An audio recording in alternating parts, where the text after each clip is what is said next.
గొడ్డలపాటి YCP rowdy షీటర్లు గంజాయి ముఠాతో ర్యాలీలు చేస్తూ దగా డిఎస్సీ అంటూ ఫేక్ ప్రచారం చేస్తోందని శాప్ చైర్మన్ రవినాయుడు ధ్వజమెత్తారు. లోకేష్ రాజీనామా చేయాలంటూ వైసీపీ చేస్తున్న ర్యాలీలో ఒక్కరైనా డిఎస్సీ అభ్యర్థి ఉన్నారా అని రవినాయుడు ప్రశ్నించారు. డిఎస్సీపై ఎక్కడైనా బహిరంగ చర్చకు తాము సిద్ధమన్న ఆయన వైసీపీ నేతలు ఆరోపణలతో కాకుండా ఆధారాలతో రావాలని సవాల్ విసిరారు. డిఎస్సీ మీద ఎవ్వరు ఆరోపణలు చేయకుండానే ఎవరు మాట్లాడకపోయినా సంవత్సరం తర్వాత ఆయన మేల్కొని ఒక సమస్యను సృష్టించాడు.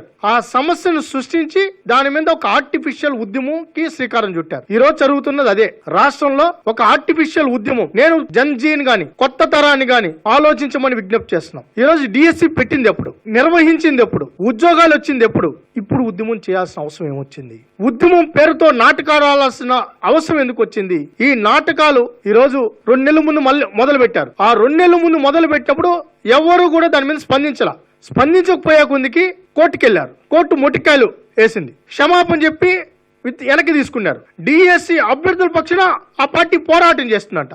సిగ్గుందని అడుగుతున్నాం. డిఎస్సి నిర్వహించకూడదని కేసులు వేసిన నువ్వు ఈరోజు డిఎస్సి మీద ర్యాలీలంట. డిఎస్సిని అడ్డుకోవాలని చూసిన నువ్వు ఈరోజు డిఎస్సి అభ్యర్థుల కోసం ర్యాలీలంట. మీరు ఈరోజు రాష్ట్ర వ్యాప్తంగా వాళ్ళ ర్యాలీలు ఒకసారి చూడండి. వీళ్ళ అభ్యర్థులా అని అడుగుతున్నాం. ఎవరు ఒకసారి చూడండి. రౌడీ షీటర్లు, గంజాయి, డ్రగ్స్ తీసేసిన తహసీల్దార్లు, రాజకీయ నిరుద్యోగులు, వాళ్ళు ఒకసారి చూడండి. రాష్ట్రంలో ఎవరితో వీళ్ళు ర్యాలీలు చేస్తున్నారో, ప్రోగ్రాములు చేస్తున్నారో ఒకసారి చూడండి. ఎంత దారుణంగా ఉన్నారంటే వీళ్ళు ఎక్కడన్నా చూసారా? మీరు చూసుంటారు. ఏది పోలీస్ స్టేషన్ లో వాళ్ళ ఫోటోలు ఉంటాయి, రౌడీ షీటర్లు అని చెప్పి. పోలీస్ స్టేషన్ లో ఉన్న ఫోటోలు ఇవంతా. వీళ్ళు చూడండి, స్వైర విహారం చేస్తున్నారు. వీళ్ళకి మద్యం గంజా ఇచ్చి ర్యాలీలకు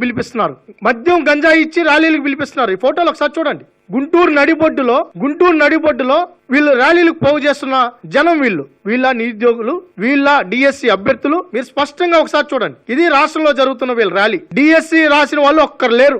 డిఎస్సి మీద బహిరంగ చర్చకు సిద్ధం. ఎక్కడికి రమ్మంటే అక్కడికి వస్తాం.